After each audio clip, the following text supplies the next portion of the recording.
Good evening, I'm Susan Kennedy, and welcome to our virtual town hall meeting where we will provide the latest information on the COVID-19 vaccination program here in Montgomery County and give residents the opportunity to get their questions answered directly from health and elected officials.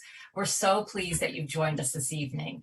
But first, Lillian Moss will provide a brief translation for our Spanish-speaking audience, including directions on getting connected with our Spanish-speaking channel we are providing for our viewers tonight. And then we will turn it over to Council President Tom Hucker for some opening remarks. Lillian?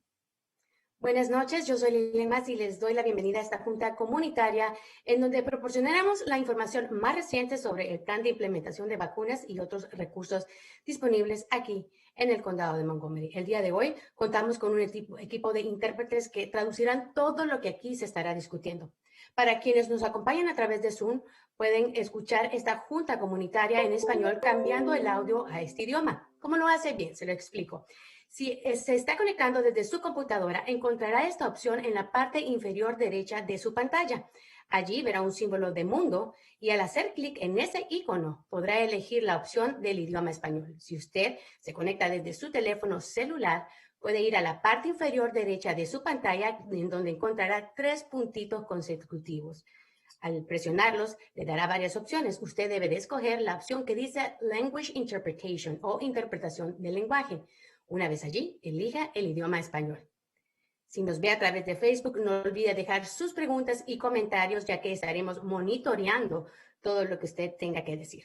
Con esto damos inicio a esta junta y damos paso al presidente del Consejo del Condado de Montgomery, el concejal Tom Hucker. Councilmember Hucker. Thank you so much, Lillian. Good evening, everyone, and thank you all for joining us for another town hall on the COVID-19 vaccine rollout in Montgomery County. We have a great panel of experts here tonight to share our latest information with you. And before I turn it over to them, on behalf of the County Council, I want to assure all of our residents that our highest priority is to ensure that we recover from COVID-19 as quickly and safely as possible. That means we have to execute a comprehensive, coordinated, and equitable distribution of the vaccines. We have a lot of speakers tonight, but I want to make sure you come away from this remembering at least 3 things. First, there are many issues that are decided at the federal and state levels that are out of our control, but within our authority, the county government is doing an excellent job distributing the finite number of vaccines and doing it equitably. Montgomery County has the best track record in the state of getting shots into our residents' arms. We have vaccinated 134,000 residents with their first shots, just over 12% of our population, and that makes us #1 in vaccine administration in the state. It's a credit to everyone you're going to hear from tonight on our panel. But we still need more doses, and we need our fair share of doses from the state. Second, Montgomery County really deserves a mass vaccination site from the state as well. We have over 1 million residents. We have the highest number of COVID deaths in the state, and the second highest number of cases, and the second highest number of seniors, and the highest performing local health department. Other jurisdictions have mass vaccination centers. They're all smaller than Montgomery County. It's unconscionable that the state has not established one in our county, but we will continue to ask the governor for one. And third, residents are very confused about how to register for an appointment. And so we need the state to establish a real unified statewide registration system. It's unacceptable in this day and age. We would not have a comprehensive platform at this point. All of us in the leadership of Montgomery County government are committed to vaccinating our residents as quickly and equitably as possible. These are incredibly challenging times for all of us, but we're inspired by the thousands of residents who have volunteered all year to provide testing, to distribute emergency food relief, and to help get neighbors vaccinated. This is Montgomery County, and we're going to continue to push through this pandemic together. We're all eager to hear from you tonight and to get to as many questions as possible. So with that, I want to welcome you and turn it over to County Executive Mark Eldridge. Thank you very much, and I'm very happy to be here tonight. I want to just emphasize a couple of things in my remarks really quickly. First thing I want to make clear is the county does not control the number of doses that we get from the state. The state gets its allocation from the federal government, and the state makes the allocations down to the county level. We have been receiving about 15,000 doses for every provider in the county total. 4,500 doses go to the county health department, and the remaining about 10,000 doses go to the hospitals and the pharmacies. Most of these organizations don't even know what their supply is going to be from one week to the next. And only this week has the county been told what we can expect for the next 3 or 4 weeks. This has made a major problem in terms of scheduling people beyond the immediate week, because if you don't know what doses you're going to have next week, it is really difficult to schedule people in advance. I want to echo Tom's call for a single registration site. We have raised this with the state. I was on a phone call today with the governor's health department, and I raised the issue of a mass vaccination center again, but I did put in the caveat. The county is actually putting out as many doses as the mass vaccination centers are able to put out. So what we need is a mass vaccination center with new doses. We do not need the state to take the doses from the county and put them into the mass vaccination center. The county right now is the only vaccinator targeting the 75 plus population. There were over 70,000 people in this category. We have gotten about 60% of the way through that category. And the reason we are prioritizing them ought to be clear from the following numbers. The group that is 75 and older, die at a rate for, actually over 80, die at a rate 4 times the rate of people between 70 and 79. People between 70 and 79 die at 3 times the rate of people between 60 and 69. The deaths show that the rate of people dying is most heavily in the older population. We have an imperative in getting this population vaccinated. The county continues to be the one site of all the sites that focuses its vaccines on the senior centers. The other sites are vaccinating everybody who's eligible between 1A, 1B, and 1C, and we could have a long discussion about that later. But I just want people to know that we're doing everything we can to put doses into people's arms. We continue to push the state to give us a greater supply. I will say the good news is that with the likely approval of Johnson & Johnson's vaccine on Saturday, as soon as Saturday, and with what Pfizer and Moderna have said about increasing their production, we should begin to see some improvement in the number of doses we get, starting at least by mid-March. But I want to leave you with a perspective thought. The governor has made over 300,000 people in Montgomery County eligible to get vaccinated. 300,000 people have been competing for 15,000 vaccines. That means that at the end of every week, say starting with the first week, you had 300,000 people and 15,000 people got doses. 285,000 frustrated people tried to get online and tried to get a dose. We have far more people who are eligible. It's creating confusion, and the lack of vaccines is leading to a lot of disappointment. We understand that, we hear you, and we're doing everything we can to get the government to increase our share of the supply. And I'll turn it over to the next person now. Thank you. Thank you, Mr. County Executive. This is Council Vice President Gabe Albernaz, one of your council members at large. I also have the honor of chairing the county's Health and Human Services Committee. And the last 3 months, as the vaccine has been rolled out, have undoubtedly been frustrating, disorienting, and exhausting for all of our county residents. We have heard you. We are receiving the constituent calls on a daily basis. And as the council president and the county executive have stated so eloquently, it has been an immense challenge from the federal to the state to the local level to address the crushing needs before us today. But while it has been disorienting and challenging, and in some cases infuriating, things are improving. They're improving day by day. We are increasing the number of vaccinations that are being produced and distributed through the federal government.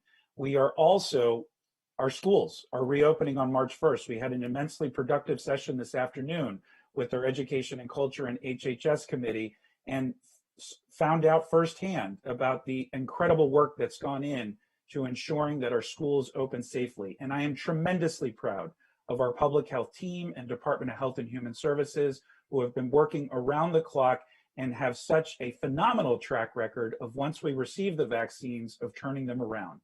And finally, I want to acknowledge our hospitals and community-based organizations, our minority health initiatives and program, who have all been working cohesively with our team here in county government to be able to expand our reach.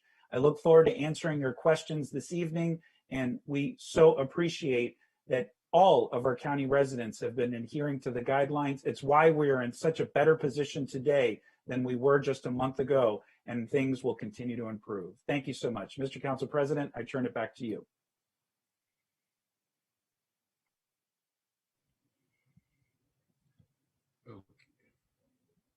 Our next person to introduce will be your council members, your fellow council members, and we'll start with Council Member Friedson.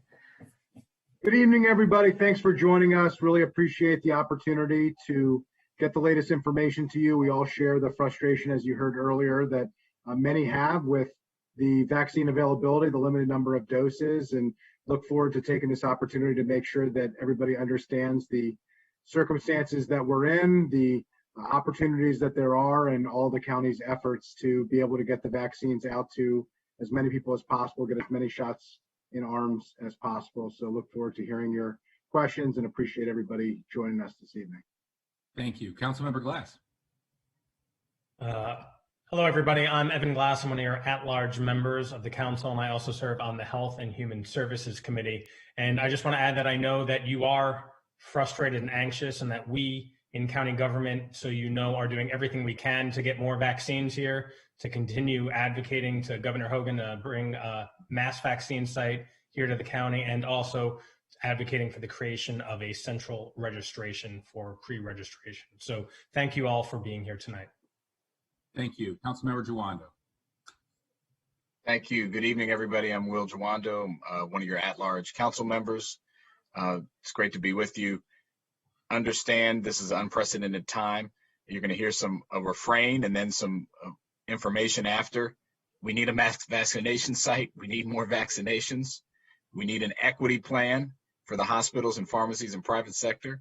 And we're going to continue to push for a single registration system for all of those as well. So we all agree on that. Understand your frustration. We're working really hard. Kudos to our team, which you'll hear from later, our health department. Good to be with you tonight. Thank you. Thank you. Councilmember Katz. Thank you, Mr. President. I am Sidney Katz. I'm the 3rd District Council member. And I guess the word for the evening is frustrated. We all are. We all are working very, very hard together to get us to a better place. But I think it's very necessary to keep in mind that we need to thank all of those who are working every day to get us to that better place. And that's people who are on this call and who will be on this panel. So we thank you very, very much. Montgomery County wants to have, once again, neighbors helping neighbors, but we need the vaccine. Thank you, Mr. President. Thank you. Councilmember Navarro.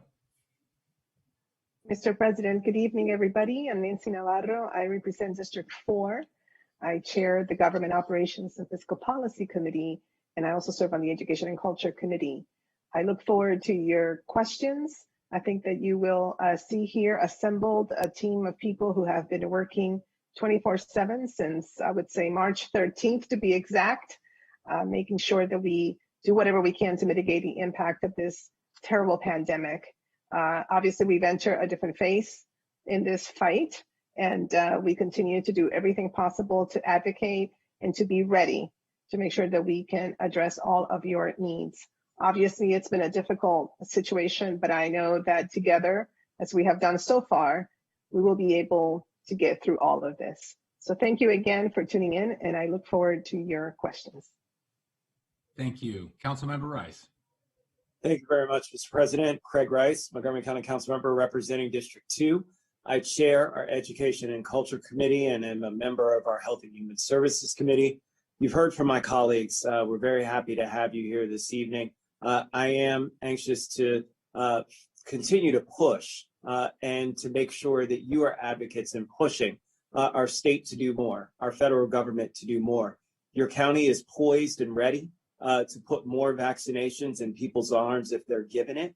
And so we need to make sure that folks know and understand that. That's one of the reasons why we continue to struggle at this point in getting more vaccinations to people. We actually have the capacity to do it, but don't have the vaccinations. And so really, again, appreciate all of your patience, all of your understanding. We know that many of you are fearful, and we understand we're in the same boat. We have many family members who have yet to be vaccinated, so we understand and get it. And we'll be working together to make sure that together we can come up with a strategy to keep us all safe. So thank you, Mr. President. Thank you. And Councilmember Reamer. Hi, everybody. I'm Hans Reamer, and I'm one of the 4 at-large council members, so I represent the whole county. And I've got 2 kids, one 7th grade, one 4th grade. The older guy's returning, hope April 26th, if not sooner, and the younger April 6th. And you can imagine I'm counting the days. I guess what I just want to say, with any job, with any difficult task, the hardest part is just before you succeed with it. And we are almost there. We have gotten the virus more under control than it was a month ago. We are getting thousands and thousands of doses into arms every week. Hospitalizations are coming down. But this is the hardest part. This is the time when we need to be really pushing through on our social distancing, our mask wearing, and our final precautions until we get vaccinated. So we got to keep it up. I know it's not easy, and we've got a lot of improvements to make in the vaccination process. Thank you. Thank you, Council Member. So everyone, that's your county council. I'll introduce the members of the panel and I'll call their name and allow them to introduce themselves. First, Dr. Travis Gales. Good evening, everyone. Always happy to be with you. Look forward to the presentation and answering your questions. Thank you. Thank you. Dr. Gales is our county health officer and the chief of our DHHS Public Health Services. Dr. Kroll.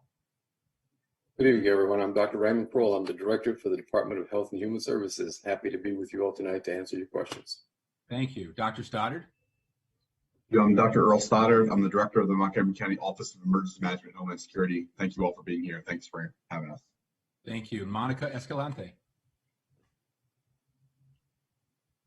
I'm Monica Escalante. I'm one of the co-chairs of the Latino Health Steering Committee, and I have the privilege to also be part of Salud y Bienestar, a initiative that has been extremely successful testing, and we hope it will be successful vaccinating the Latino community in at-risk areas.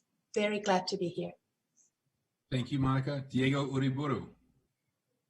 Thank you. My name is Diego Uriburu. I'm here representing the Latino Health Steering Committee, Proyecto Bienestar, and Identity. And I just want to say that despite all the things that are wrong, I really want to applaud what the county has done to make the response to the COVID pandemic a lot more equitable. We have to continue to do more, but you guys have done an amazing, amazing job. So thank you. Thank you. Dr. Nguyen. Thank you. My name is Nguyen Nguyen. I am the chair of the Asian American Health Initiative Steering Committees. So this is one of the 3 minority health initiative program in the county. In the past few months, we really working closely as a liaison with the Department of Health and Human Services to connect our Asian American community with the county initiatives and program. And also we are working to help educate and equip the Asian American community with information about COVID-19 and COVID-19 vaccine. Thank you, and looking forward for the conversation. Thank you for being here. Jennifer Arnaiz. Good evening, everyone. Jennifer Arnaiz. I am with the Early Childhood Services within DHHS, and I oversee all the child care quality enhancement supports. And I'm happy to be here tonight to answer any questions you may have regarding child care. Thank you. And finally, Dr. LaRue. Good evening. Thank you. I am also here representing as co-chair of the Latino Health Steering Committee, as part of also the Por Nuestra Salud y Bienestar program and the Health and Human Services Department of CASA. Thank you all for being here. We really appreciate your time. And I'm going to turn it. We also want to introduce, Arlie Wallace is here as well from the African American Health Program. On my notes, pardon me, Arlie. Arlie? Yes. Thank you. My name is Arlie Wallace. I'm the program manager for the county's African American Health Program. We have been actively involved with supporting and giving support to the African American Executive Committee in their efforts that was underway early on to provide the services in the Black community of Montgomery County. And thank you for inviting me this evening. Doing great work. Thank you very much. Let me turn it over to Dr. Gales for his presentation. Good evening once again, and if I am able to share my screen, 1 second. To the magical host behind the scenes, can I share my screen?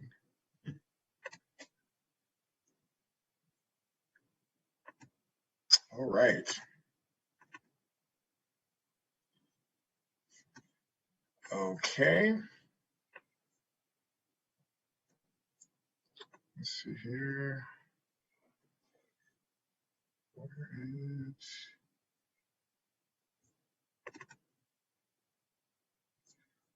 There we go. All right. So before we start, I'd just like to first say we're going to fly through these really quickly. We'll make these slides available. Many of these slides are pulling from infographics that are on our county website, but to keep more time for questions. But I would like to first say thank you to everyone who has been a part of the pandemic response, not just about vaccines, because that's what we know everyone's talking about now, but throughout the last year. Literally next week, March 5th, was when we received the call of our first 3 cases. It was a Thursday evening, I believe, at about 5:45. And so there's lots of people who have put in lots of time, lots of hours, and lots of effort in the last year. And just want to say a special thank you to everyone who's been a part of that and continues to be a part of the sustained response. The second thing I would say, particularly as it relates to vaccines, is I'm sorry. We've talked a lot about all of the issues in terms of how this is rolling out, and I know we spend a lot of time talking about where culpability and accountability lies, but at the end of the day, we have not, as a state, put out a product that meets the needs of our constituents, and that's not good enough, and it's not acceptable. So I'm sorry for that. We will continue to do our part to improve the process and make sure that we increase the opportunities for individuals to get the vaccine and have added protection in the community. So with that in mind, let's go through some slides. Now, one of the other things that's lost in the conversation, because we spend a lot of time talking about vaccines right now, is where do we stand as a community in terms of transmission? Now, as you recall, we had a first wave of cases in the spring. We dropped, and then we were, if you see back in the summertime, our numbers dropped down, where we were seeing what you would describe as moderate levels of transmission. Moderate levels of transmission get us closer to what's called containment. Containment meaning, in simple words, is that we have driven the level of transmission in the community to a level that's low enough that we would feel confident if things open back up, we wouldn't see a huge increase or a spike in cases. Now, unfortunately, as we move through the summer and into the fall, as predicted, we did see a sharp increase in cases that manifested in what has been described as our second wave. And in fact, we were seeing over the winter holidays into the beginning of the new year, record levels of cases where our 7-day average in terms of cases per 100,000 were well over 40.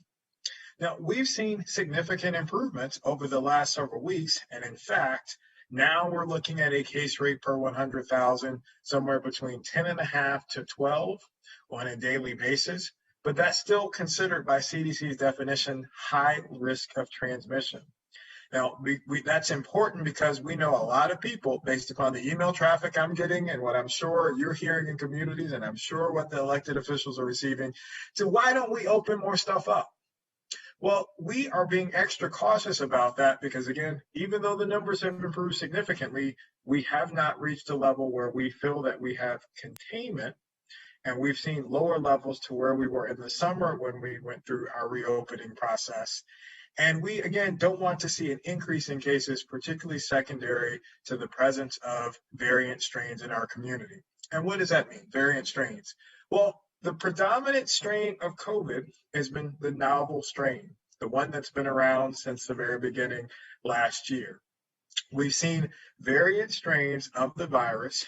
There are a couple that have been noted here in the region, the UK strain and the South African strain. Those strains are concerning because they're more contagious and easier spread than the novel case. And we're continuing to watch again, even as the numbers move forward, which is great, it's positive, it's optimistic.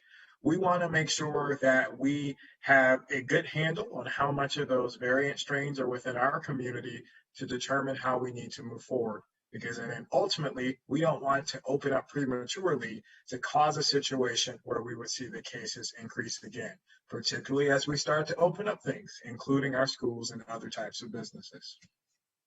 Now, to move quickly through this is a schematic, as has been discussed by a number of the speakers so far. We have vaccinated, or at least provided the first shot to over 127,000 residents in Montgomery County.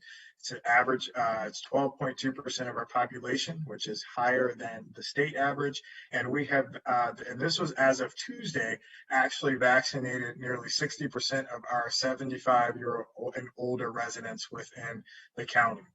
Right now, the county apparatus is prioritizing individuals in 1A and individuals in 1B Tier 1, which is those who are over the age of 75. Let me be clear, however, anyone in categories 1A, 1B, and 1C are eligible for vaccination at non-county sites throughout the county, also including the different vaccination sites, such as the Mass Vac site stood up at Six Flags, which is in Prince George's County. Again, when you look at the number of vaccines administered compared to other jurisdictions, as well as the percent of population vaccinated, you get a sense of where we stack up as a county. We have provided overall of all of the different entities within the county, we have vaccinated more than any other jurisdiction in first doses as well as second doses. And you can see how we compare in terms of the percentage of the population compared to other places. Excuse me. Now, this slide shows where we stand in terms of the number of doses that have been supplied to us in comparison to what we've administered. And again, this slide actually is a little outdated. It's from Tuesday, where we had vaccinated 67,000 people. I just looked at the total based upon what we vaccinated today. That number is actually now just under 73,000 doses administered. And so one of the numbers that the state likes to compare is to show what this percentage is. And again, we're consistently over 90%, well above 90% of the doses that have been provided to us being administered. And this slide actually shows that and lays it out in terms of the number of doses administered compared to all of the other counties throughout the state, as well as the percentage. And some would say, why is it that some counties have over 100%? It has to do with the fact that they're using different techniques to pull doses out of their syringes. And so they're counting that. That's how they're being counted, as opposed to strictly, here's how many doses were sent and here's how many doses were administered. This shows you, again, we're not the only business in town who is providing doses. Our hospitals and health systems have been a great partner in administering doses, not only to the healthcare workforce, but now moving through and providing doses to members throughout our community. And we have partnered with our hospitals very closely and carefully around utilizing an equity framework, again, to make sure that it's not just a system of first come, first serve to cater to those who may have ends or connections to be able to get to the front of the line. And we are working really hard, particularly in the absence of a universal state plan, to ensure that we take into consideration fairness and equity in the application and allotment of doses within our community. This shows you, as you know, we created a pre-registration site that allows individuals to pre-register, put in their information, also break down how they qualify based upon the prioritization group criteria. And one of the significant gaps that continues, unfortunately, is the breakdown by race and ethnicity does not mirror the racial and ethnic breakdown of the county by population. And this is an area of significant concern that I know lots of folks on this call are working to address and close that gap in pre-registration. And this just breaks things down by not education, but by occupation, because we also know that occupation and type of occupation, type of exposure does connote a certain level of risk. And that's why this type of occupation has been included as a risk modifier for prioritization groups. And this breaks down the pre-registration by census tracts and in the county. And then this shows, as a result of putting in an equity framework, this slide shows the prioritization zip codes based upon the impact of cases as well as COVID-related fatalities in the near past, but also taking into consideration the cumulative impact of COVID on different communities throughout the pandemic. Because we do know that based upon where you live, we've seen significant gaps and disparities in outcomes based upon zip codes, as well as by race and ethnicity. Again, these are just different slides to show the breakdown of individuals by race, by age, the age categories, and by race and ethnicity within those categories. This looks at the percentage of those who are vaccines administered, again, by race and ethnicity, looking at the percent vaccinated by the percentage of county population. And again, we're improving, particularly after implementing an equity framework to encourage more equitable distribution of doses. But you can see we still have a ways to go in terms of equal representation across that. All right, and here's a breakdown of our 75 and up population, looking specifically at that group. And again, yet another looking at registration and vaccinations administered by race and gender. Again, the take-home point is that those who've actually received it, as well as in our pre-registration queues, do not match our county demographics by population. And this just shows you the type of provider who's provided the vaccine, as well as the racial and ethnic breakdown of the vaccines administered by the respective category, or the respective provider. And the reason why some have said, well, why are we continuing to prioritize by age group? Well, it's important because when you look at those who have had the worst outcomes, worst being defined as COVID-related fatalities, the older groups have had higher percentages of deaths. And so that's why that group has been prioritized. And we're doing everything we can to make sure that everyone in that group has had at least an opportunity to receive a registration link to get the vaccine before we move on to the next group. And this again just shows you that there's increased risk as you age.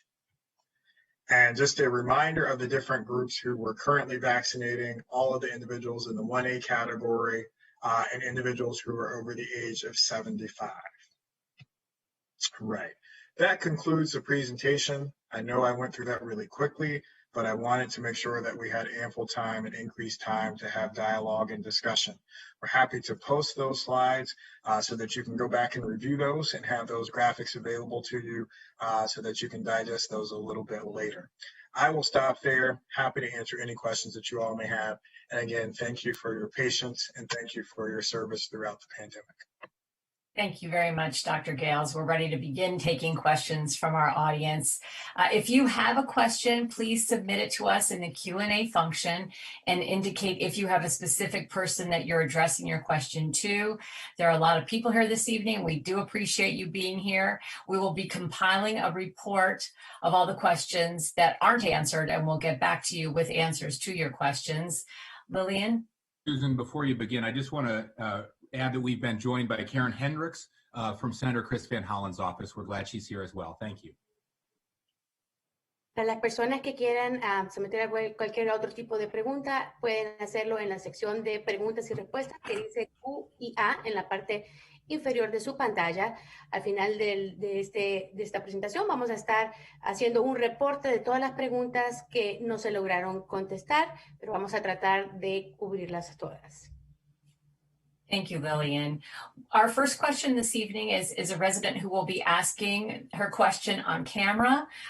Lee Yaffe Stark is here with us, and she has a question in English that she'll be asking. So if we could bring her on to ask her question, that would be great.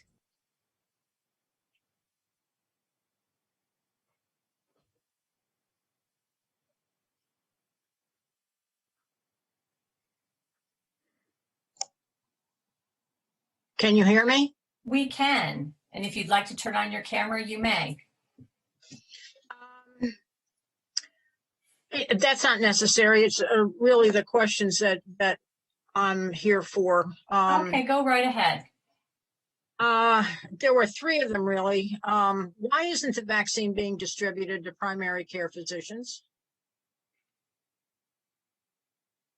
So I can actually take a crack at that. Thank you for your question. So the vaccine is distributed from the federal level to the state level, and the state makes the determinations in terms of who gets the doses from there. We as the county don't participate in that discussion.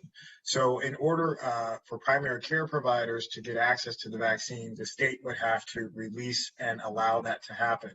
They've not allowed that to happen just yet. They have created the space where primary care providers and private providers are able to register with the state so that once that determination is made, the state will be able to ship those doses to private providers once it's open. Okay. I think you would get more senior. We can't hear you. Are you muted? No. Can you hear me now? Not very well. I'm not muted. No, I'm not. Can you turn your volume up on your computer, possibly?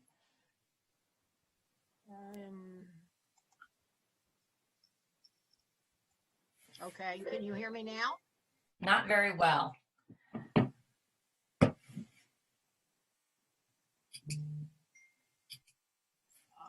It's just kicked me out. I'm going to attempt, based upon, I heard a little bit of the first comment that you were making. I think you were attempting to say that if we opened it up to more primary care providers and private providers, you may see an increase in seniors utilizing and uptaking the vaccine. If I'm not correct in that, let me know.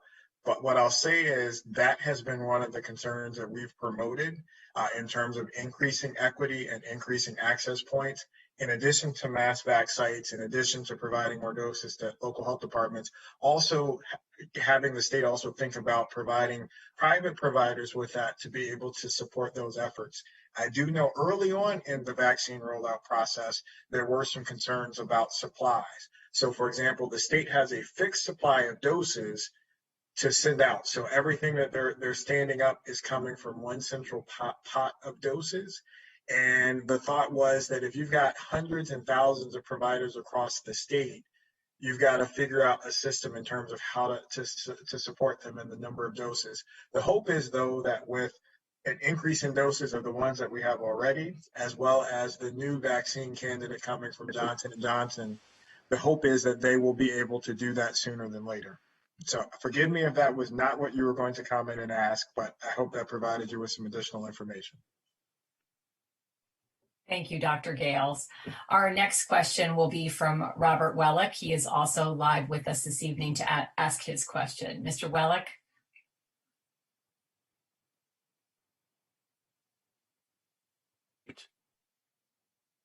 And starting video. It's the first time tonight I've seen that come on. There you go. Thanks very much. Where am I? Oh, there I am. Okay. My comment and question comes from the point of view of a senior citizen over the age of 80 who is not living in a group facility or living at home and participating in one of the senior citizen centers. And I've noticed the senior center was asked for information regarding COVID vaccinations and so forth, and they said they haven't received any information. But anyhow, my question is, I have three questions, but I'll stick with two. To what extent has Montgomery County worked through its senior citizen community centers? I know you're not aiming towards giving vaccinations there, although flu shots have been given there, but the centers have the facility to bring people without cars to mass centers or other places that you have. So to what extent are you planning or are you working with the senior centers in the county? Thank you. Thank you very much. Dr. Kroll, do you have anything you can offer on that? I do remember us talking recently about transportation as well for those seniors who might need help getting to their vaccination appointments. Sure. So at present, we are working with seniors to make sure that if they, as they pre-register with us, we are asking them if they have transportation needs and giving them an opportunity to use Connect a Ride and to get rides to make sure that when they have an appointment, they can actually get there and back safely without having to worry about driving. We are working with independent living centers around the county now to stand up vaccine opportunities in those centers so that we can get through that group of folks. And we're also looking to expand our operation, our efforts into the community. So if we haven't gotten there, we're certainly aware of the senior villages and the senior centers and the opportunity they present to bring vaccines closer to folks. It is still dose dependent, and so it is still trying to prioritize those communities that have been hardest hit as part of our process. As we get more doses, we will get them closer and closer to your communities and to those centers, I think. Well, I think that's somewhat encouraging. Another question, a quicker question, is a number of our senior citizens, especially over 80, are not so computer savvy. And I found it useful to have a phone number when questions arose. For example, after pre-registering, I didn't receive a confirmation over the internet. And I found in the very fine print a phone number. And other people haven't been able to find that, but that allowed me to find out that I hadn't been registered, in effect. And the person on the phone who helped me confirmed that and registered me. It was a very efficient way of doing things. So to what extent do you want to have phone numbers, especially for senior citizens? So the phone number that we have in the system, 240-777-2982, is a phone number to address the fact that some seniors don't have access to online technology, to the digital technology, and or just may not be able to type into a keyboard sometimes even. So that number was created specifically to help folks in our older community to pre-register with us. I think to your point, we probably ought to make that number a little bit larger and a little bit more prominent on our website so folks can see that. I would also add that one of the things that works about this pre-registration is that a family member or a friend can also pre-register you, can pre-register someone. It can be, your neighbor who's got more facility than someone else might have, or a son or a daughter or grandchild even can help folks get registered. Well aware of that. Thank you. Thank you very much for your question and being with us tonight. Thank you, Dr. Kroll. Our next question comes from Carmen Perlacios, and she will be asking her question in Spanish and will be translated. Señora Carmen Perlacios, es un momento de hacer la pregunta. Puede habilitar su cámara y abrir el micrófono. Buenas noches, mi nombre es Carmen Perlacios, represento a la Asociación Latina de Proveedoras de Cuidado Infantil en el Hogar del Condado de Montgomery. Nos gustaría saber cuándo seremos vacunadas. Las vidas de los niños que cuidamos y sus familias dependen en gran manera de nosotros. ¿Podría el Condado de Montgomery destinar un número determinado de vacunas solamente para proveedoras de cuidado infantil? Realmente necesitamos vacunarnos con urgencia. I will try to translate that, but before I do so, I would like to let our panel know that your answers will be interpreted into Spanish in a different audio channel, and only the interpreters and the attendees in that channel can hear. So, Mr. Perlacios said, my name is Carmen Perlacios, and I represent the Latino Childcare Association of Maryland. We would like to know when we will be vaccinated, The lives of the children that we take care of and their families depend greatly on us. Could Montgomery County allocate a certain number of vaccines specifically for childcare providers? We need to get vaccinated as soon as possible. Well, we actually have we've allocated a portion of our doses for the last 3 weeks for childcare providers, and we've been working with our partners in children, youth, and families based upon providers who they've identified to be able to go through that queue. So we've already made an allotment based upon some state guidance to do that. Now, the challenge is we're faced with childcare providers, educators, frontline responders in other areas. And so we're trying to think of how we get everybody through the queue to be able to do that fairly and equitably.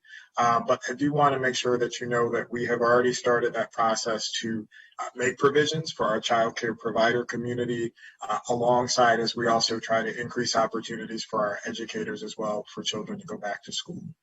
And I know there's someone also, Jennifer's also on, who's been working with our team who could comment more if she liked. Yeah, so we have prioritized childcare to get their vaccines, and we have already offered about 5 clinics, and they're running weekly. So it is, unfortunately, we do have to be patient because there's a limited amount of dosage, but we are getting through childcare providers. They are a priority right now. The county does want to have our educators vaccinated. So at this point, I would say to continue monitoring your emails and the social media platforms from the Child Care Resource and Referral Center so that you can see what instructions are given or directions are given. I just wanted to make a correction on the name of the organization. Is a Latino Family Childcare Association. Susan? Thank you, Lillian. We had some questions come in before the meeting as well. And obviously, we've already heard a little bit about the frustration that people have with getting registers. And what can the county do to make the process for signing up for the vaccine better? I know a lot of people have talked about one single system. Is that something that is something that we're past that we can't get to? And is there anything that we can do to encourage something like that as time goes on? I don't know if one of my council colleagues or the county executive would like to answer that. Yeah. We've been trying to encourage this. The state hasn't allowed us to create our own scheduling system. I asked them again today. I've been asking them for a long time to create a single point of entry so that everybody, regardless of who they're going to schedule with, can enter one time. They can see all the slots available and they could register. And as opposed to right now where everybody is trying to get a slot and they have to repeat the whole registration process for every single site, and they have to do it every day until they get their vaccine. And it's very frustrating. Hopefully, with regular supply projected over several weeks, people will be able to schedule people, like we'll be able to schedule 4,500 people for 3 weeks. That'll be an improvement. But we really do need the state to provide a uniform registration and scheduling system. And we can't do it. They won't let us do it. Susan, I would just add really quickly that the state of Virginia has moved towards a centralized registration system. And although expectedly there were some bumps in its initial launch, although it's a step backwards, it will be more steps forward because it will help with the efficiency issue, which is and it will also help with the equity issue. So it's worth investing the time and energy. And at the very least, we need the state to provide the guardrails so that the links can't be shared around, which as of last week, they still could be. Yeah, that's been very problematic, as we know. Can I also add, Susan, that it is our hope that as this, the Biden administration continues its rollout, and of course, as things get better with the amount of vaccines, it's also our hope that at some point there will be a shift in allocating directly to jurisdictions, to local jurisdictions, directly to us. I mean, we know our communities, we know exactly, how to address the issues of our seniors and of our communities who are most impacted, but obviously we're not there yet. And so at this point, we have to rely on the state specifically. But it is my hope, and we have been, making that case that when things get better in terms of supply, that the federal government would hopefully distribute directly to local jurisdictions so that we can manage, given that we are the closest to our residents. Thank you. Thank you, Councilmember Navarro. Okay, we have another audience question. Amy Tolbert Harris is here with us to ask her question live. So if we could bring her on and let her ask her question. Amy?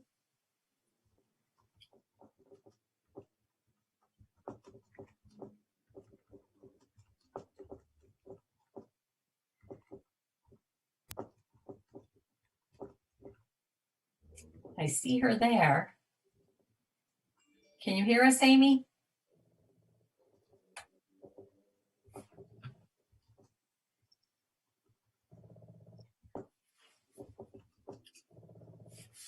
She is there. Maybe she's having trouble unmuting. Hi. There she is. Hi, Amy. Thank you. Go ahead and ask your question.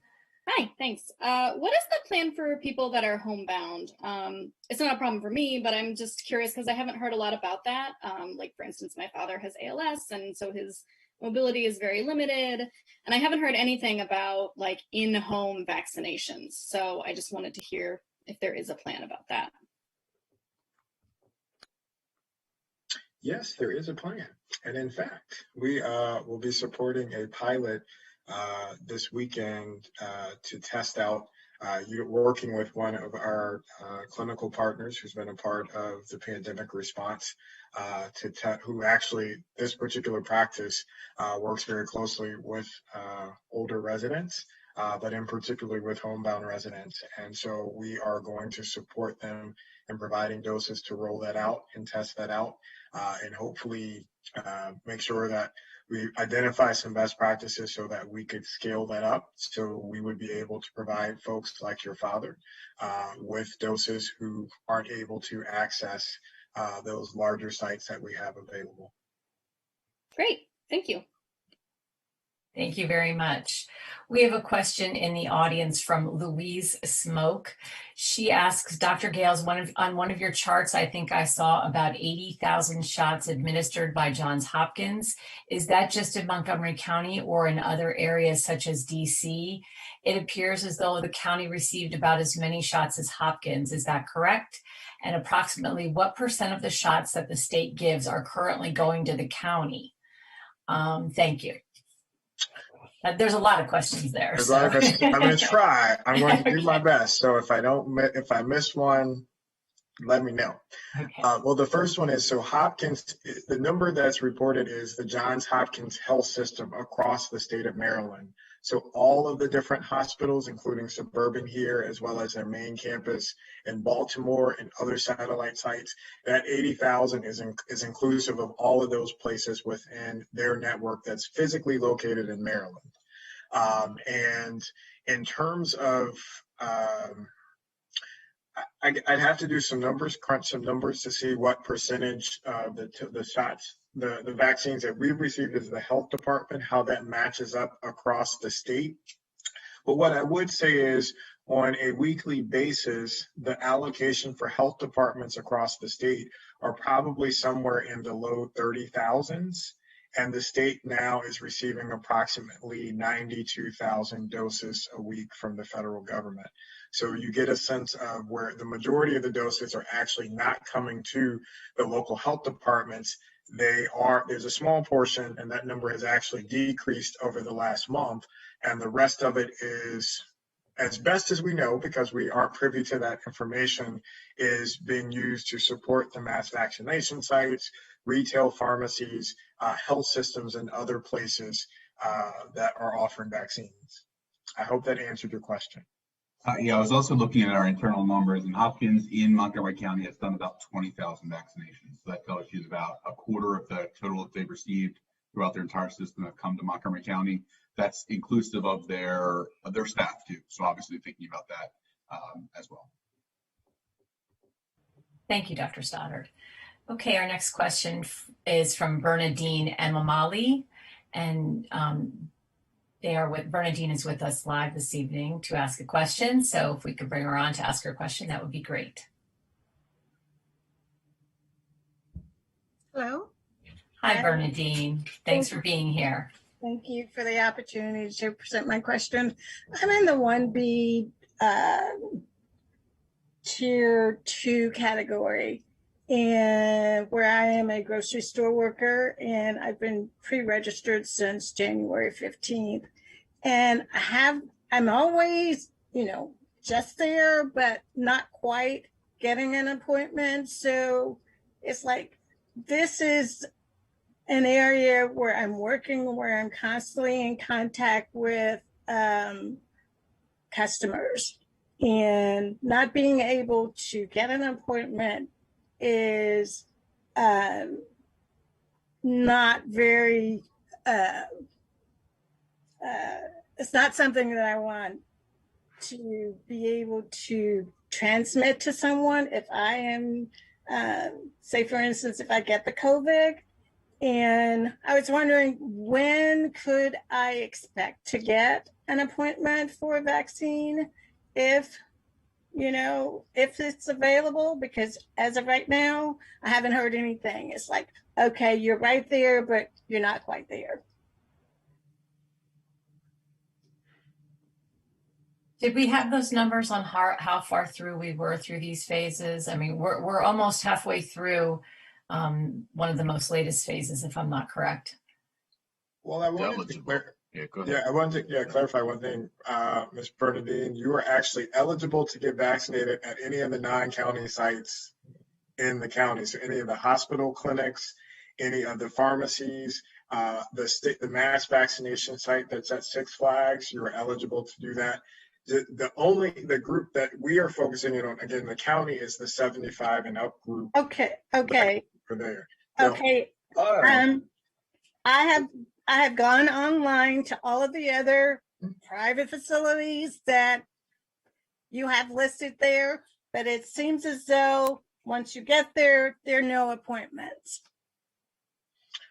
Yeah, that's so it's very frustrating for everybody. Yeah, that's because there were 300,000 people trying to get 15,000 appointments.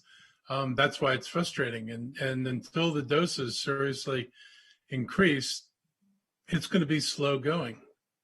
I mean, I wish we could change this, but at 15,000 doses, that's as fast as we can go. If we get up to 25 or 50,000 doses, then getting through everybody who's left in these groups might be another 4 to 5 weeks, but then we'd open up to group 2, which is several 100,000 people, and finally group 3, which is several 100,000. But the doses determine the speed.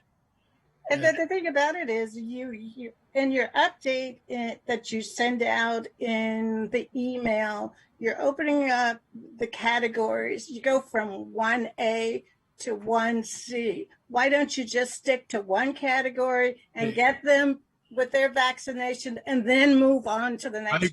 I agree with you completely. We didn't do that. The governor did this. But you're putting out the information to the community. Because it's true, and because the other we don't control who the pharmacies vaccinate. So the pharmacies and the hospitals can vaccinate anybody the governor made eligible. And so that's where people are going. We're trying to hold our doses for the 75-year-olds so we can finish them and turn them to someplace else. We did not think it was a good idea for the governor to tell 300,000 people they were eligible for 15,000 doses. It has created what you're experiencing, which is total, angst over this, because you can't reasonably get scheduled quickly. You might get lucky, but that just means that a couple 100,000 people are also going to be unlucky. I wish we could change it. I wish the governor had listened. That didn't happen.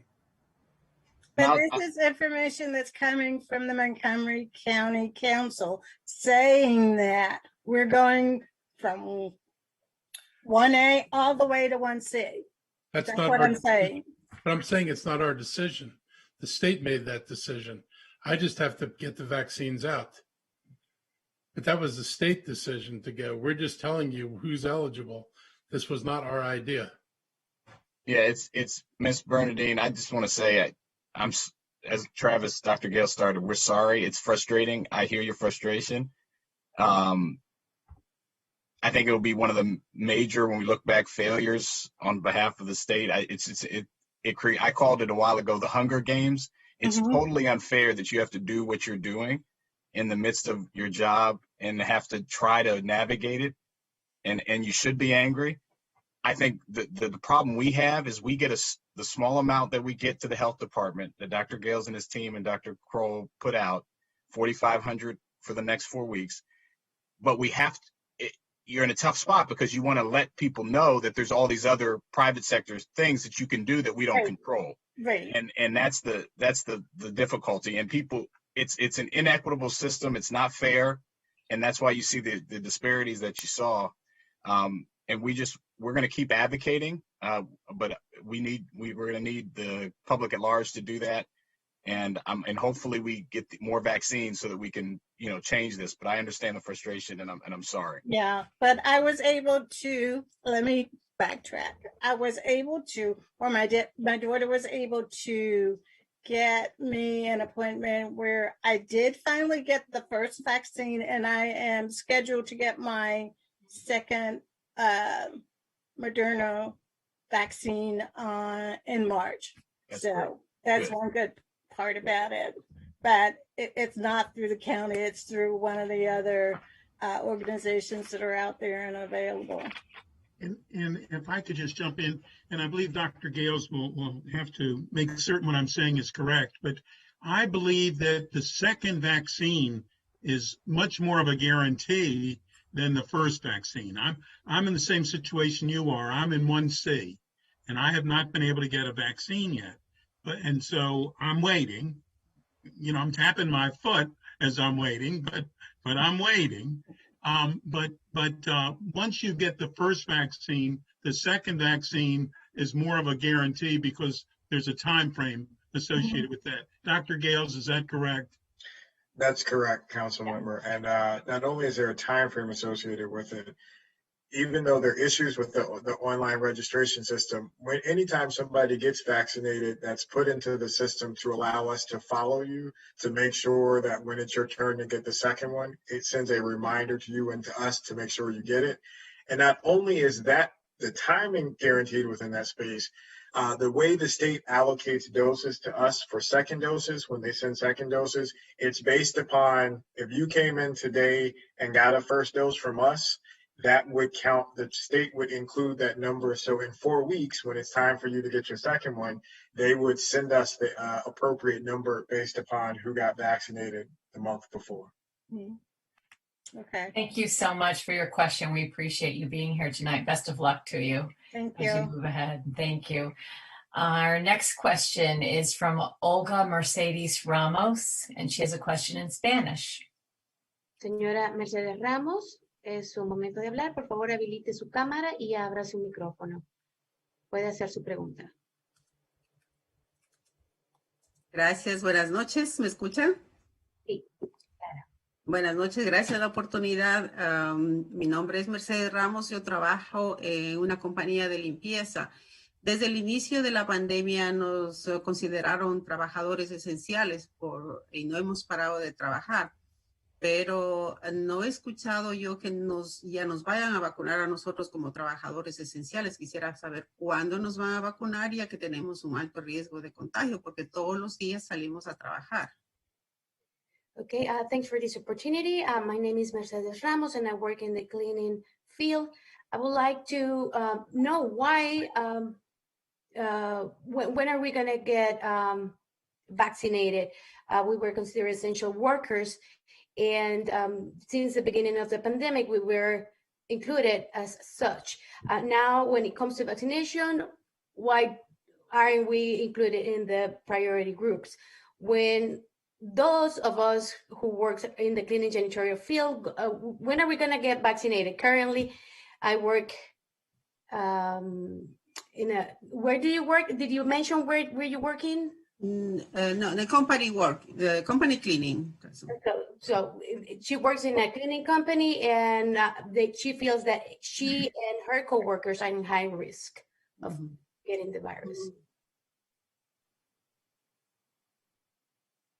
Anyone? Happy to answer. Thank you for your question.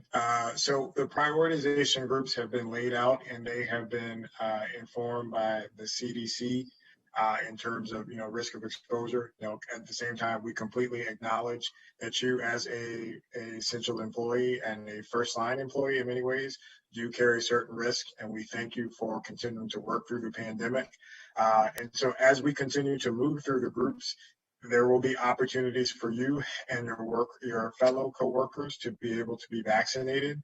I think I don't have it in front of me, but when we look at the prioritization group, there's a lot of folks who fit into the essential employee category, including you and a host of others. And so the challenge is we recognize that there is risk for everyone within that category.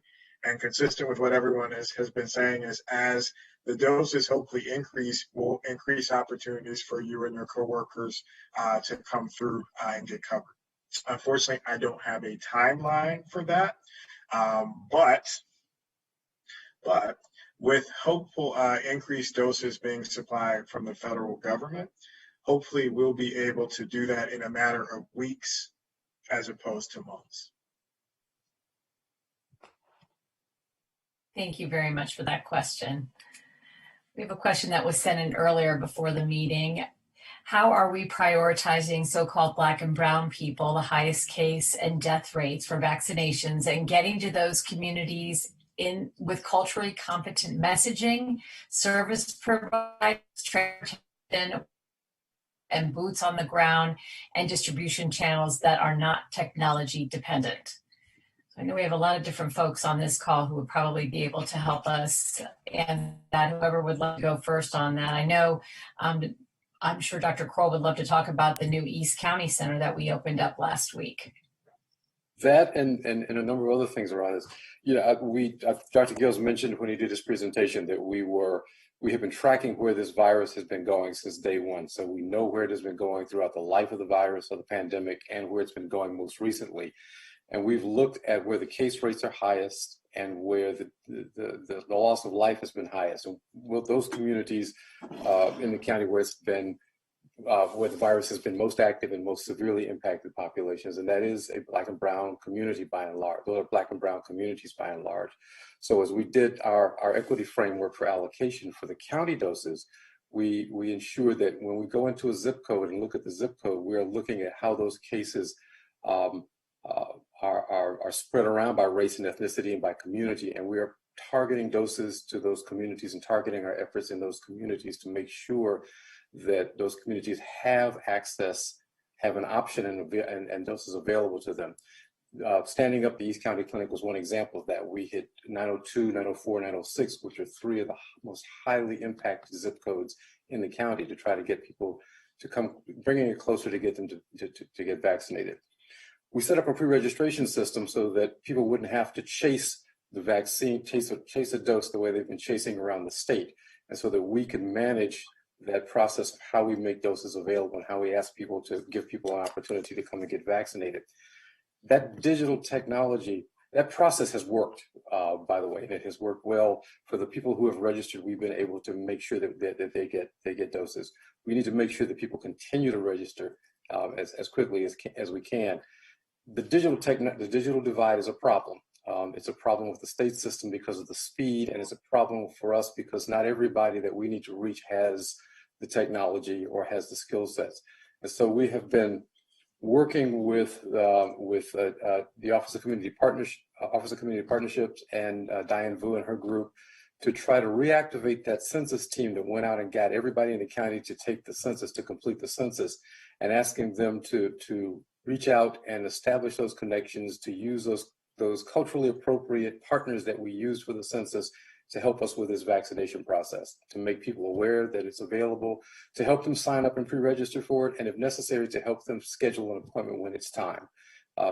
That's an effort that we have been working on and we will continue to work on. Our regional service center directors are part of that process. The faith community is part of that process, and community organizations. We're also working with our healthcare initiatives to try to reach into the communities to make people aware. Our communities have been doing a remarkable job our partners have been doing a remarkable job of testing and keeping people safe in those communities. We're now asking them to extend that work by asking people to pre-register and engaging with people so that they can pre-register in those communities. So that's just some of the things that we're doing. As we get closer to and more doses are available, we'll be using those partners and working with those partners to get doses into corners of the county and into parts of the county where they are familiar, where they're comfortable, where people trust them, and will accept the vaccination from them. So it's education, it's crossing that digital divide, and it's bringing doses closer to where people are and having trusted messengers to deliver the message and the vaccinations when it's time. Terrific. Thank you, Dr. Kroll. Lillian has a question for us that came in Spanish. Go right ahead, Lillian. Sure, it's from Mr. Ramiro Gonzalez. He says, through the pandemic, we've been told to call 311, but when we do, they never answer. Having access to county resources has been very difficult for us. People are desperate and many are even considering suicide.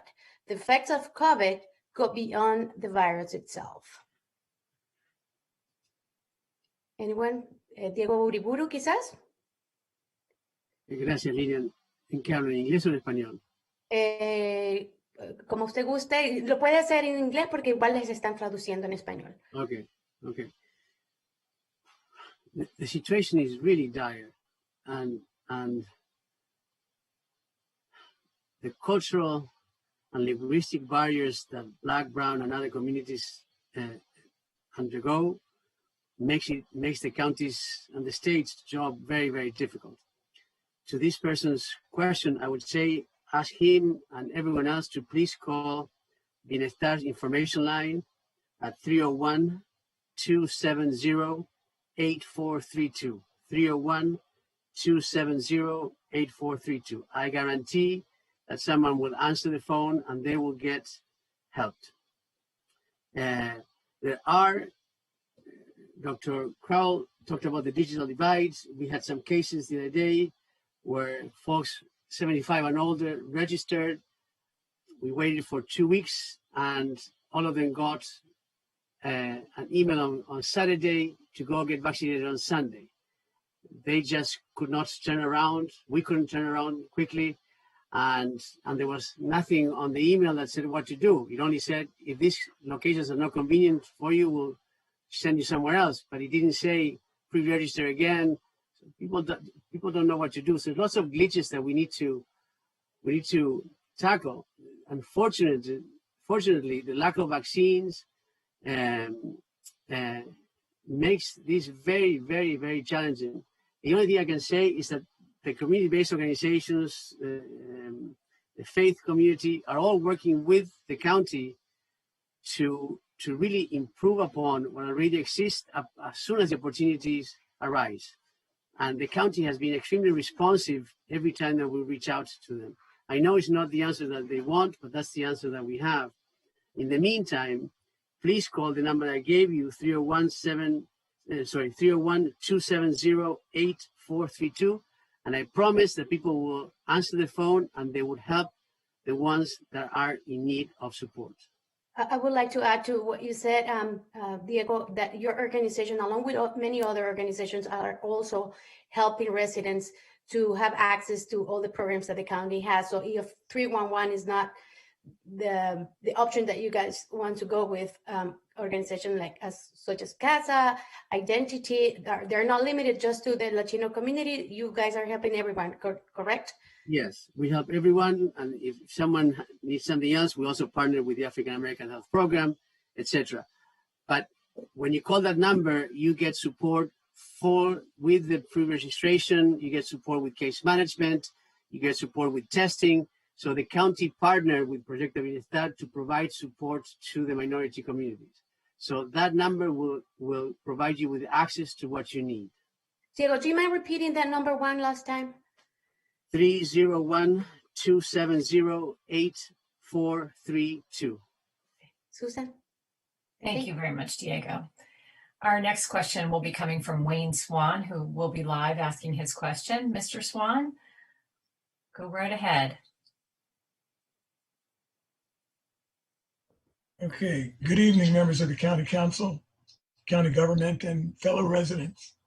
My name is Wayne Swan. I'm a resident of Ashton, Maryland, and I serve on the Montgomery Cares Advisory Board.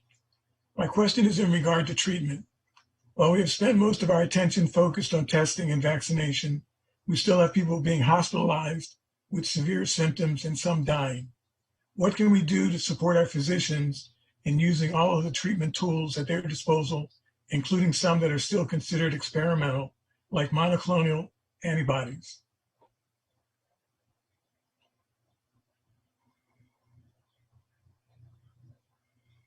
All right, I'll take a stab at that one. So thank you, Mr. Swan, and thank you for your service. Not only is Mr. Swan a part of our Montgomery Cares Advisory Board, he is the chair of the Montgomery Cares Advisory Board and keeps that group moving forward and advocating for fair and equitable access for health coverage for those who are most vulnerable and in need. So thank you for your service. As it relates to supporting the hospitals, a lot of those, I guess in terms of getting the resources to them, come from other entities. I know that given our proximity to a lot of major health systems, both in terms of the relationships that our hospitals have and how they operate, as well as proximity to the National Institutes of Health and other entities such as that they have been able to participate in a number of research studies on different treatment modalities, as well as having access to a lot of those different methods of treatment that you mentioned, such as monoclonal antibodies.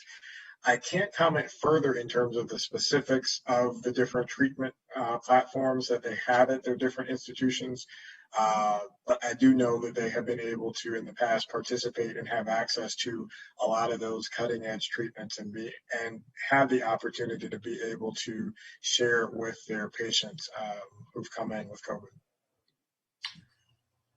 Yeah, thank you. Thank you, Mr. Swan. Could I just add to that? You know, Absolutely. When we are out of this immediate crisis, I know there will be a lot of lessons that we have learned and that we will need to apply. And, you know, it could be that there are ways we can work with federal and state partners to increase the number of hospitals that have the ability to provide those kinds of treatments.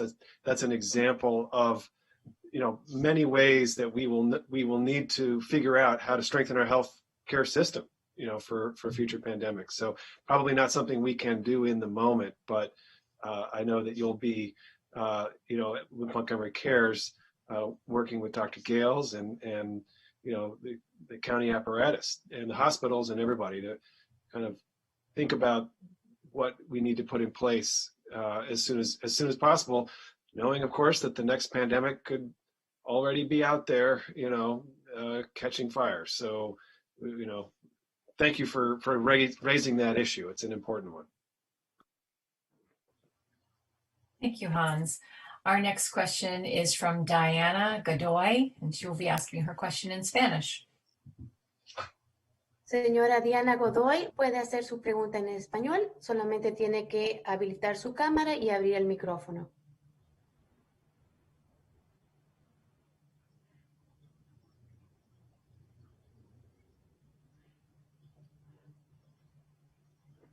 Señora Diana Godoy. ¿Me escucha? Sí, escucho. Y Ok. la veo también. Gracias. Muy buenas noches. Mi nombre es Diana Godoy. Me gustaría saber en qué se basan para determinar a quiénes otorgan la ayuda económica para renta que ha estado dando el condado recientemente. Mi familia, particularmente entera, y varios miembros de mi comunidad nos infectamos con COVID. ¿Cómo se llama? Perdón. Tómese su tiempo, no se preocupe. Nos hemos visto afectados económicamente. Intentamos ingresar a la aplicación. En la primera ocasión la aplicamos 17 familias. De las 17 familias, una persona tenía social, número de social, a la cual a la siguiente semana se le otorgaron la ayuda. A las 16 familias restantes nos la negaron. De esas 16 familias, vino una y aplicó con el número de social de su esposo y se la otorgaron. A las 15 restantes nos la volvieron a negar por segunda vez. La única respuesta que nos dieron fue que no llenábamos los requisitos. Entonces, ¿en qué se basan? ¿Y por qué nos dicen que apliquemos si no nos están otorgando la ayuda a los que no tenemos número de social?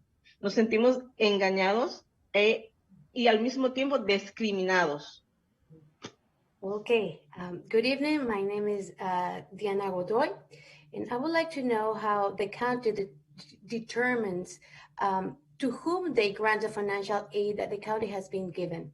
Recently, my entire family got sick with COVID, and other members of the community as well became infected.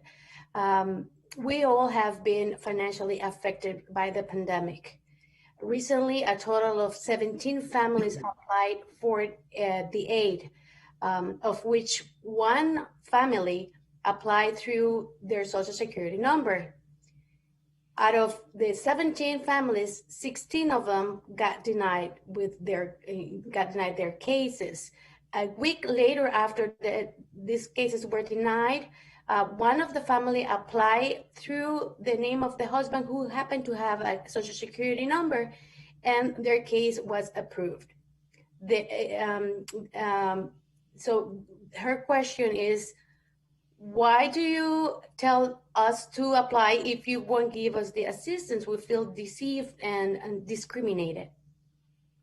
Maybe I can take that question. Diana, I think there's many different sources of funding, so I don't have the answer. But what I can tell you is that the county dedicated a specific amounts of money for individuals who did not receive funding from the federal government. But in any case, please call the number I mentioned before, 301-270-8432, and mention that you need help with emergency assistance or with rental assistance, and they will refer you to Bienestar's case management program that has county funding and foundation funding, and we can help your family and other families. You might have called the wrong place or something happened, but please call the number I just mentioned, because there's help for you and your family. Not for everyone, because the funds are not unlimited, but we are able to help right now. So please call that number tomorrow and to Bienestar and ask them that you need help with case management, and they will connect you. Maybe you, Diego, or someone else could answer. Does the Social Security place any? No. There's no requirement for Social Security whatsoever. Nothing. Well, I would. Sorry, go ahead, Diego. Sorry. No, that's it. So I'll give you the number again: 301-270-8432. And I would just add that as you talk to Diego's team and the folks at that number, they will also let you know that there are some benefits and some things that you might be eligible for that the county provides beyond the Bienestar effort. They know that system and know our system very well and can help connect you to county for additional resources if you are eligible for them. And some of those are state and federal benefits that might require some other kinds of a Social Security number, but many of them, some of them do not as well. Okay, thank you very much. I just want to add that it's not just emergency assistance, but they'll connect you to assistance with food long-term for your family. If a member of the family is sick, with an appointment with a doctor. So there's lots of benefits. And the county funded this program to provide specific support for everyone, regardless of people having documents or not. So please call that number. Not just you, Diana, but anyone else. Thank you. Thank you, Diego. Our next question will be from Cindy Mendez, and she will be live on camera asking her question. Cindy, go right ahead and begin. Good evening, everyone. I am thankful to everybody for all the work that you've done. I'm proud to be a Montgomery County resident. And tonight I have a threefold question. My question is, realistically, when will church staff members be eligible to receive a vaccination, and how can we register? We entered into phase 1C, and so a lot of us want to know when we will be able to start registering for that. Then I have a couple of parishioners from our church who are between the ages of 58 and 60, and they would like to know when they can register and realistically be able to get vaccinated. And then another parishioner wanted to know, restaurant staff members, what category do they fit into, and when can they get vaccinated? And also, I have one person who is at high risk. He fought leukemia a couple of years ago, and he hasn't been able to register to get vaccinated.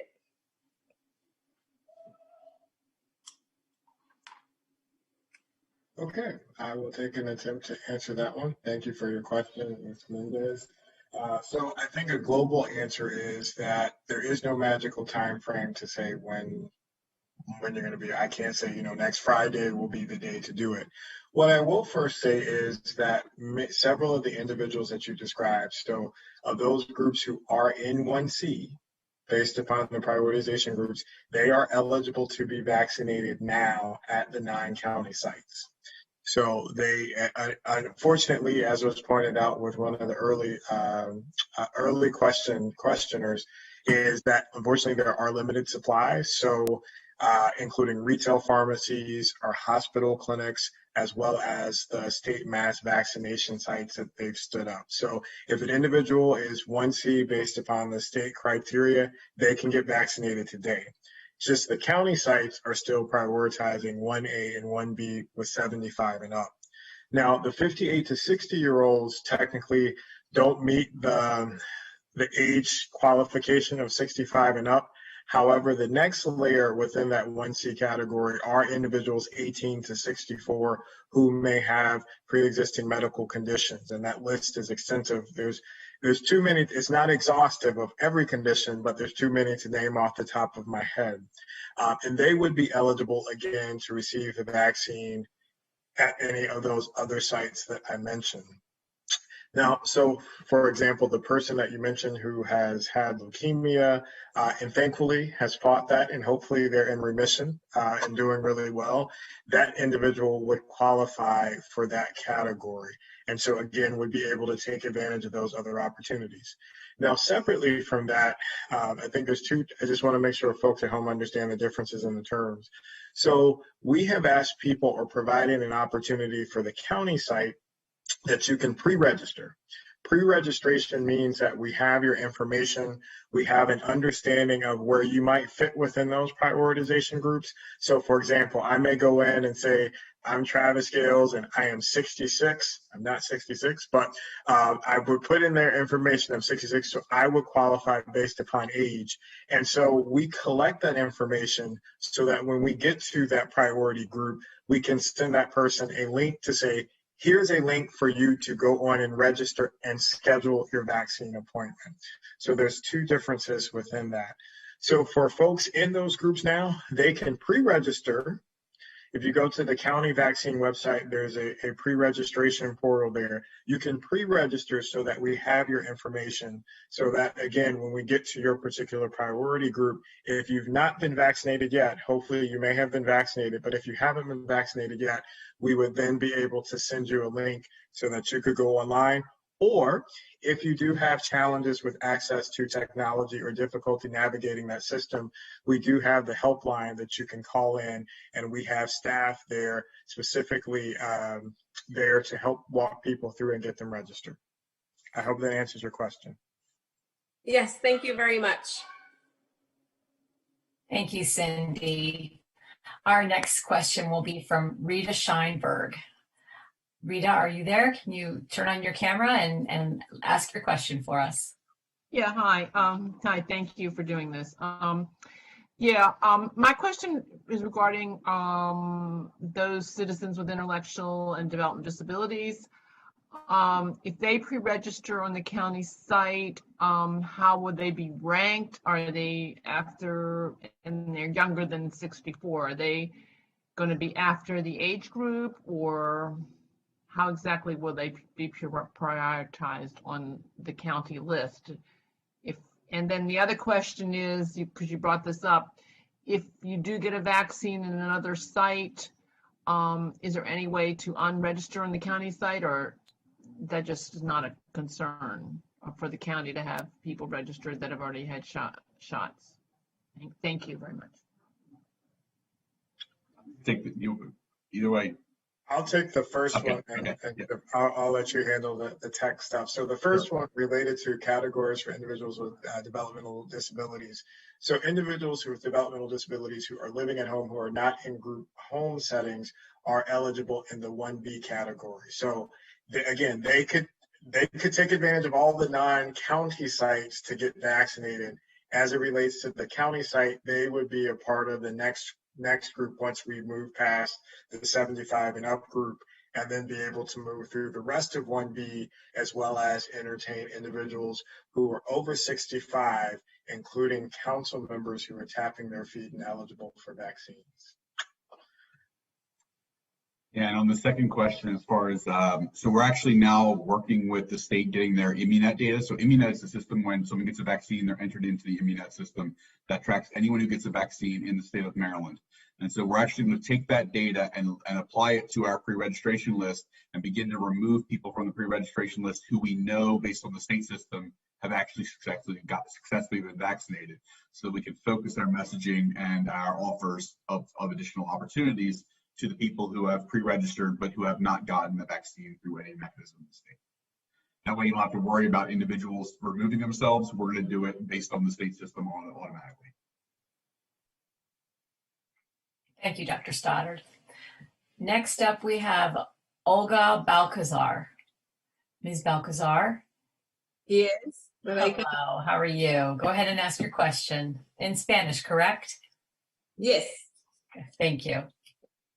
Ok, buenas noches para todos. Mi nombre es Olga Balcázar y mi pregunta es la siguiente. ¿Cuál será la prioridad que tienen las personas diagnosticadas con enfermedades crónicas y de alto riesgo para recibir la vacuna? Y también tengo otra pregunta, es que ¿qué va a pasar después de que terminen las ayudas del desempleo del condado? Good evening. My name is Olga Balcazar, and I would like to know what will the priority for the people diagnosed with chronic diseases and are considered high risk will be to receive the vaccine. Also, I would like to know what is going to happen with the assistance for unemployment that is set to expire in March. Unemployment. Individuals who have chronic diseases who are not over 65, but 16 to 64 are included in the 1C, I think tier 2 or tier 3 categories.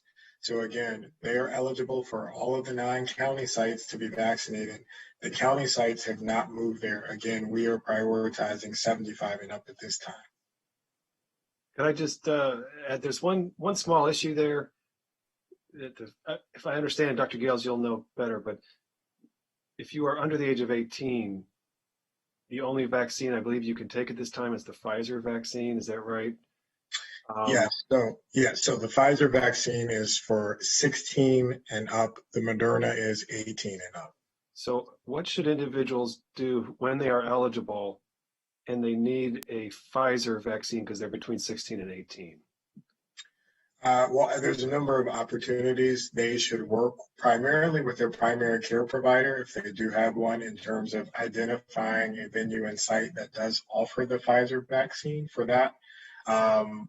We, as the county, all of our doses are Moderna, and it's not always clear which sites have which vaccine. And so I would encourage folks to work with their primary care provider to help navigate that system. If we can be of any assistance, let us know, but it probably, in terms of bandwidth and capacity, probably would be best for them to work with their primary care provider.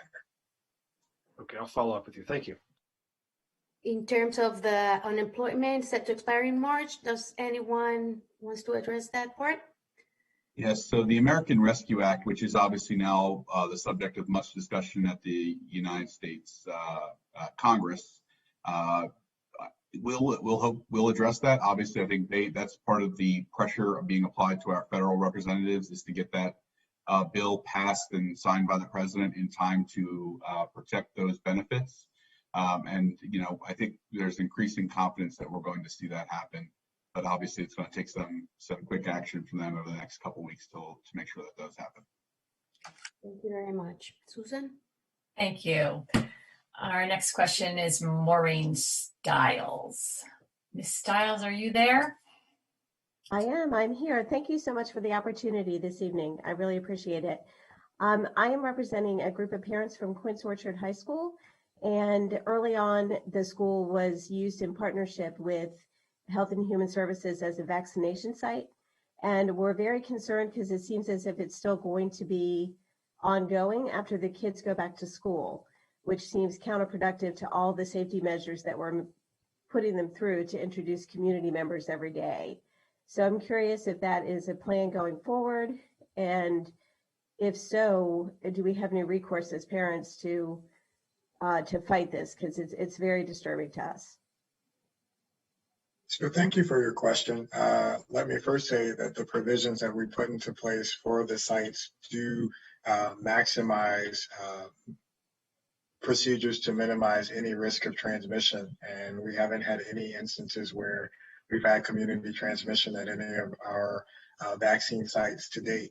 Now, that said, we certainly do recognize that the buildings will be used as kids come back into there, and we are diversifying the types of venues and the spaces that we will use moving forward, given that schools will be reopening. Great. That is great news. Thank you so much. And everybody who's on the meeting tonight, I did want people to know that if you go into the Q&A function and you go into the answered questions, you'll see a lot of important phone numbers that might be helpful to get some of the answers to your questions that you might need. And that is in the Q&A function under answered questions. You can scroll to the bottom and those numbers are there. So if you have any problems with that, finding that, let us know, and we will certainly announce some of those numbers at the end of this show tonight, so you have those. And our next question, Lillian, you had somebody from the comments? Sure, I do. Her name is Sobeida Merino. She says, I lost my job because of COVID. I would like to have my own daycare, but I rent an apartment. Does the county offer help to rent a space for daycare? So it's Jennifer. I can answer that. Not that I know of. There are programs that will help with purchasing homes. And if they're interested in becoming a licensed family child care provider, to contact our office, the Resource and Referral Center at 777-3110, and we can help connect them with some of the resources available. We have been successful in helping individuals who are interested in becoming a registered family child care provider find homes in the county. Is it a requirement to own a house? No, it is not a requirement. She could have her own daycare in her apartment? Correct. In an apartment up to the 3rd floor, or renting a home as well. Perfect. Thank you very much. And we've had a lot of questions about the vaccine tonight and how to get it and get on the list. But I know there's some other things that we might want to make folks aware of while we're on the line tonight. And maybe the Council Vice President can talk about this. We've been seeing an increase in vaccine scams. I know we have some seniors who are here with us this evening. It's becoming a big problem. Our Office of Consumer Protection has seen a lot of solicitations for paying for vaccines and asking for Social Security numbers. Mr. Albornoz, would you like to take it from there and let folks know what we've been seeing? Yes, absolutely. And there's unfortunately a new scam that has become known in the last 2 weeks. The first is, as you mentioned, Susan, because of the disorientation and because we don't have a centralized registration system, and it is confusing, there are a lot of phishing scams right now that an email comes in that says that you can have access to a vaccine. All you have to do is give your credit card information or even your Social Security. Neither financial information or your Social Security are not required regardless of where you sign up for a vaccination. The vaccination is free regardless of whether you get it from the private sector, a hospital, or through the county or through the mass vaccination site. So any payment requirement should immediately raise a red flag. But the newest iteration of this is people are petering around what they are claiming to be vaccinations, but are nothing more than vitamin supplements or something that you can buy over the counter and change out some of the labeling. and saying that these are vaccinations. The only place that you can get a vaccination is either through the county, through our private providers who were mentioned earlier, Giant, Safeway, Rite Aid, Walgreens, and CVS, as well as state mass vaccination sites. And there are only two producers of the vaccination right now in the world, Moderna and Pfizer. And so any product that does not include the name Moderna and Pfizer, or any product that is not being administered by one of those organizations, is not a legitimate product.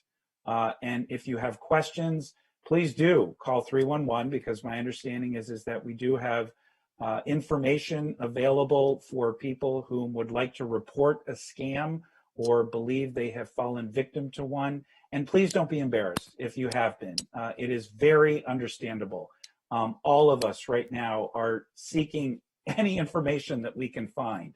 And so if you feel you've been the victim of a scam, please let us know also and report it so that we can try and do something about it and it doesn't affect the next person. Thanks very much. Okay, we're getting close to the end of our session tonight. We do have a couple more questions. Sarah Fowler is here with us. Sarah, go right ahead with your question.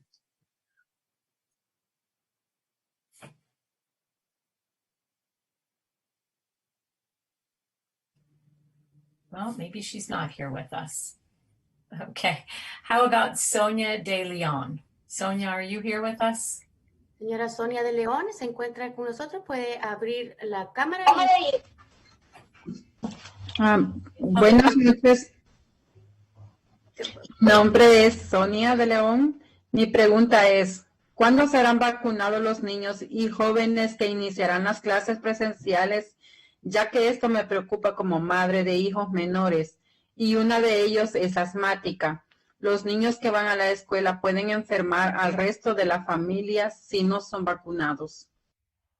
Good evening, my name is Sonia de Leon, and I would like to know when the students that are about to go back to school in person will be vaccinated.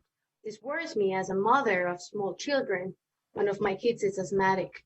Children who go to school can make the rest of the family sick if they happen to get infected and they are not vaccinated. So thank you for your question. Right now, the vaccines are not, have not been researched and approved for use in children under the age of 16 for one of the vaccines, the Pfizer vaccine, and under the age of 18 for the Moderna vaccine.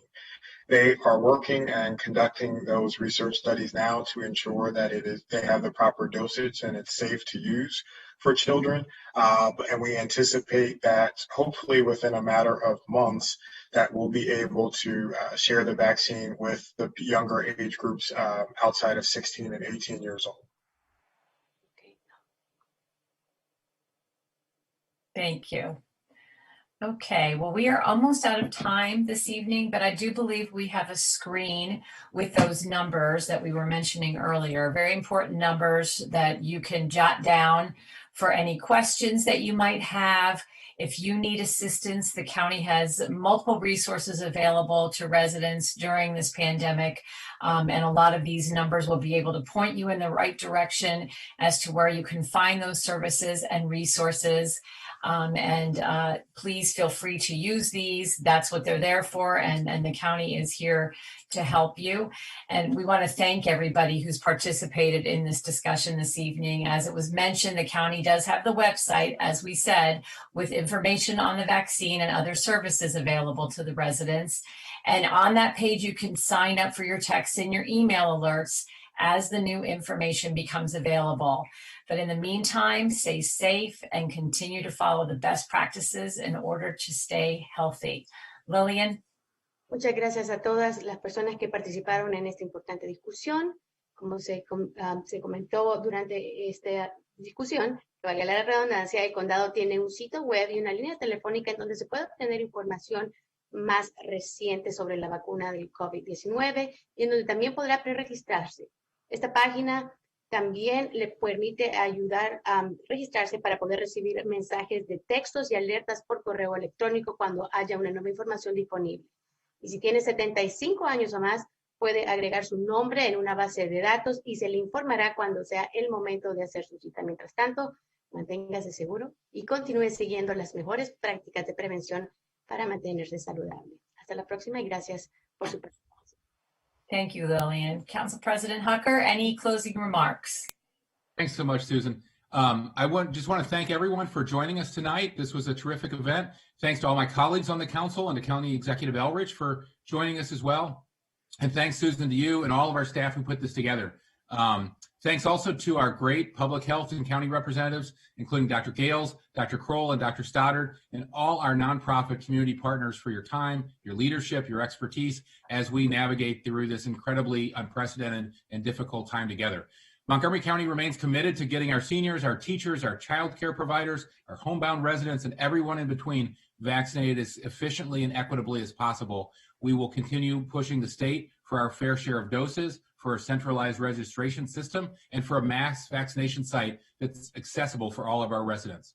We remain dedicated to the well-being of our entire community and will work to uphold our commitment to a transparent and equitable vaccine rollout. We really appreciate hearing from you tonight and look forward to more open conversations in town halls like this in the near future. Please stay in touch and stay tuned into us. Thanks so much and have a great night.